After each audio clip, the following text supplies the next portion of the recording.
Təkrar qarın yırtığında innovativ üsul tətbiq olunub. Azərbaycan Tibb Universitetinin Ümumi Cərrahlıq Kafedrasının müdiri, Tədris Cərrahiyyə Klinikasının ümumi cərrahı, tibb elmləri doktoru professor Elçin Ağayev tərəfindən təkrar qarın divarı yırtığı olan xəstədə mürəkkəb cərrahi əməliyyat icra olunub.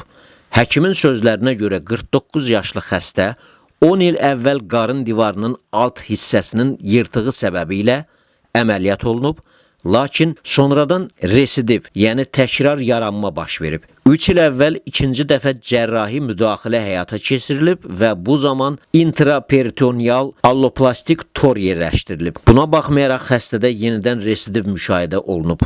Hazırda xəstəyə 3-cü dəfə əməliyyat aparılıb. Bu dəfə tətbiq edilən üsul Azərbaycanda nisbətən yeni hesab olunan sublay hernioplastika, retrorektus plastika üsuludur. Əməliyyatın mahiyyəti torun düz qarın əzəllərinin alt qatına yerləşdirilməsindən ibarətdir. Professor Elçin Ağayev bildirib ki, bu üsulun əsas üstünlüyü residiv ehtimalının xeyli aşağı olmasıdır. Belə ki, digər üsullarda residiv riski 10-25% arasında dəyişdiyi halda, sublay hernioplastika zamanı bu göstərici 1-2%-ə qədər azalır.